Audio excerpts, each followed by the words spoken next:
আল্লাহ পাক বলে আমার আযাব বড় কঠিন। এই আল্লাহ পাকের বান্দা, আল্লাহ পাক যেমন মায়ালো তেমন আবার বড় কঠিন আযাব দাতা।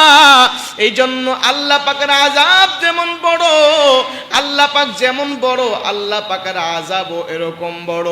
ও আল্লাহ পাকের বান্দা, আল্লাহ পাক রব্বুল আলামিন আমাদেরকে এই সূরাতুল কারিয়ার মধ্যে করাবে সেই হাসরের ময়দানে কিয়ামত যখন হয়ে যাবে, দুনিয়া যখন ভেঙে চুরে যাবে, ওই ভয়ঙ্কর পরিস্থিতির কথা পয়গম্বরকে জানায়া দিয়েছে। পয়গম্বর আপনি কি জানেন করাঘাত কি? ও পয়গম্বর করাঘাতকারী কি জানেন? ইয়াউমা তাকুনুল জিবালু কালইহনিল মানফুস। আল্লাহু আকবার। আল্লাহ পাক রব্বুল আলামিন বলেন ওই সময় দেখা যাবে পতঙ্গের মতো, বিক্ষিপ্ত পতঙ্গের মতো মানুষ ছুটাছুটি করতে থাকবে। যেমন পতঙ্গগুলো লাফাইতে থাকে, সবাই একাকার হয়ে যায়, এমন বিক্ষিপ্ত অবস্থায় হয়ে যায়। ওই সময় দেখা যাবে সবাই একাকার হয়ে যাবে, বিক্ষিপ্ত অবস্থায় হবে, পতঙ্গের মতো মানুষ লাফাইতে হেলতে দুলতে থাকবে। ও আল্লাহ পাকের বান্দা, ওই কঠিনময় পরিস্থিতি কখন হবে, কোন অবস্থায় হবে? বর্তমানে দেখা যায় কেউ কেউ বলে 2025 সালে কিয়ামত হয়ে যাবে, 2026 সালে ইমাম মাহদি আসবে। কেউ কেউ দেখবেন মিডিয়াতে বলে, আবার কেউ বলে না আরো পরে যুগে আসবে, কেউ কেউ বলে এত সালের মধ্যে দাজ্জাল চলে আসবে। মনে রাখতে হবে এগুলো কখন হবে?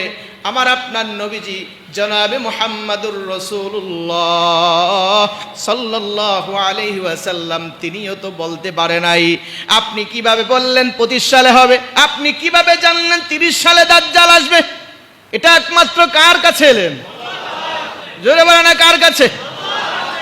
জিবরাইল আলাইহিস সালাতু ওয়াস সালাম, হাদিসে জিবরিলের মধ্যে এসেছে, আমার আপনার পয়গম্বরকে কয়েকটা প্রশ্ন করেছিলেন। শেষ প্রশ্ন করেছিলেন মাতাস সাআহ, ও পয়গম্বর কিয়ামত কখন হবে আপনি আমাকে বলেন। পয়গম্বর বলেন মাসউলু আনহা বিআলামা মিনাস সাইল। প্রশ্নকারীর চেয়ে প্রশ্নদাতা এই ব্যাপারে বেশি কিছুই জানে না। অর্থাৎ কিয়ামত কখন হবে তুমি যেমন জানো না, ঠিক আমিও ওরকম জানি না। এই ইলম একমাত্র কার কাছে? আল্লাহ কোরআনে কারীমের মধ্যে এক জায়গায় বর্ণনা করেছেন, ইন্নাল্লাহা ইনদাহু ইলমুস সাআহ। আল্লাহ পাক রব্বুল আলামিন বলেন কিয়ামতের ইলম, কিয়ামতের জ্ঞান একমাত্র আল্লাহর কাছে, আর কারো কাছে নাই। এই 5টা ইলম আছে, 5টা ইলমের মধ্যে 1 নাম্বার ইলম হলো কিয়ামত কখন হবে কেউ জানে না। আবার বৃষ্টি কোন জায়গায় কখন হবে, কোথায় হবে কেউ জানে না। এ আল্লাহ পাকের বান্দা আগামীকাল কি খাবে অথবা কোথায় মৃত্যুবরণ করবে কেউ জানে?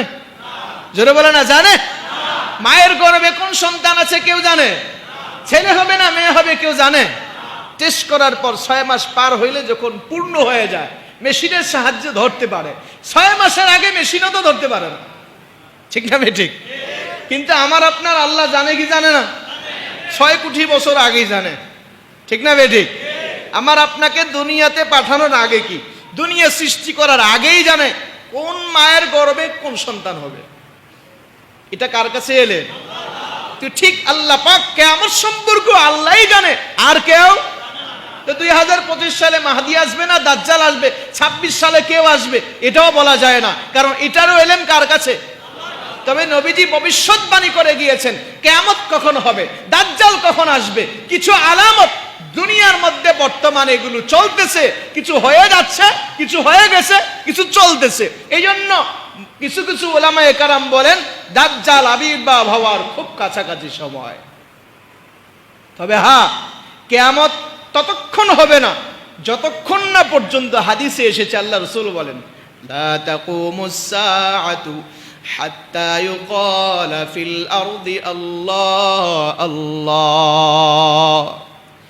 জমিনের ভিতরে যতক্ষণ পর্যন্ত আল্লাহ আল্লাহ বলনেওয়ালা থাকবে, জমিনের মধ্যে যতক্ষণ পর্যন্ত জিকিরকারী থাকবে, জমিনের মধ্যে যতক্ষণ পর্যন্ত একজন হইল নামাজি থাকবে, একজন হইল জিকিরকারী থাকবে, একজন হইল আল্লাহর ভয়ে কাঁদে, একজন হইল রুকু দেয় সিজদা দেয়, একজন হইল কোরআন তেলাওয়াত করে, এমন যতদিন পর্যন্ত জমিনের ভিতরে থাকবে ততদিন পর্যন্ত আল্লাহ পাক রব্বুল আলামিন জমিনের ভিতরে আল্লাহ তাআলা কিয়ামত দান করবে না। ততক্ষণ কিয়ামত হবে না যতক্ষণ জমিনে আল্লাহ ওয়ালা থাকবে। ঠিক না বেটি? তাহলে জমিনের ভিতরে আল্লাহ ওয়ালার অভাব আছে নাকি? জোরে কেন আছে নাকি? তা আমরা একবার জোরে আওয়াজ করে মহব্বতের সাথে বলি আল্লাহ। হাদিসে এসেছে কোন ব্যক্তি যদি একবার আল্লাহকে আল্লাহ বলে ডাকে 1 বছর পর্যন্ত আল্লাহ পাক আর দুনিয়া নষ্ট করবে না, কিয়ামত করবে না। সুবহানাল্লাহ কয় না? একজনও যদি বলে তাহলে কোটি কোটি মানুষ দৈনিক আল্লাহকে কোটি কোটি মিলিয়ন ট্রিলিয়ন বার ডাকতেছে। ঠিক না বেটি? তা বুঝা গেল কি কিয়ামত এখন হবে না, আরো সময় লাগবে। কথা ঠিক না বেটি?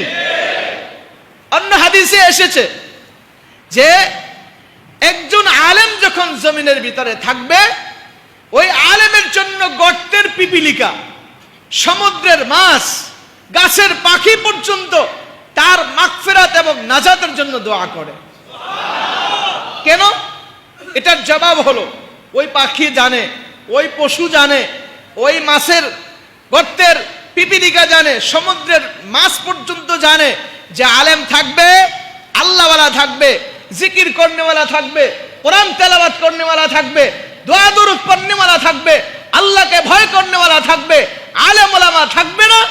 আল্লাহকে ভুলার জন্য আস্তে আস্তে মানুষ যুগে যুগে আল্লাহকে ভুলে যাবে।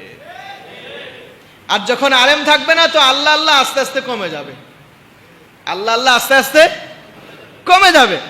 মনে করেন না একটা দৃষ্টান্ত, আপনাদের এই মসজিদে যদি খতিব সাহেব না থাকে, আপনাদের এই মসজিদে যদি ইমাম সাহেব না থাকে, আপনাদের এই মসজিদে যদি মুয়াজ্জিন সাহেব না থাকে, আপনাদের এই মসজিদে যদি খাদেম সাহেব না থাকে, তা মসজিদ পরিষ্কার করার লোক নাই, আজান দেওয়ার লোক নাই, ইমামতি করার লোক নাই, জুমার নামাজ পড়ানোর লোক নাই। তখন কি করবে?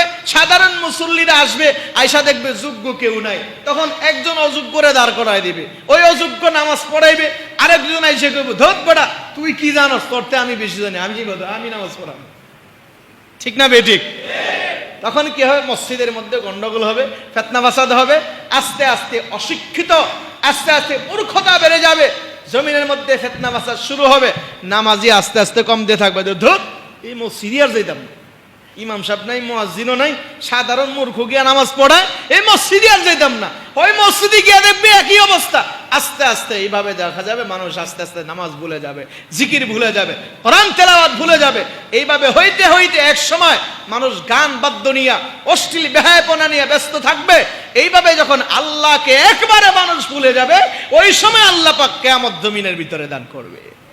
এর মধ্যে অনেক আলামত আসবে, দাজ্জাল আসবে, ইমাম মাহদি আসবে, দাব্বাতুল আরদ একজন পশু আসবে, মানুষের পুরা পৃথিবীর ভিতরে ঘুইরা ঘুইরা যে মুমিন তার কপালে মিম লিখবে, যে কাফের হবে তার কপালে কাফ লেখা দিবে।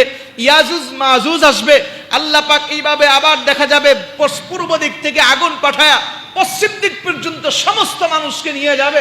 এইভাবে জমিনের ভিতরে বড় বড় ভূমিকম্প হইতে থাকবে। এরকম বড় বড় 10টা আলামত আসবে। এরপরে আল্লাহ পাক কিয়ামত দান করবেন। তবে শেষ আলামতটা হবে যে পশ্চিম দিক থেকে সূর্য উদয় হবে।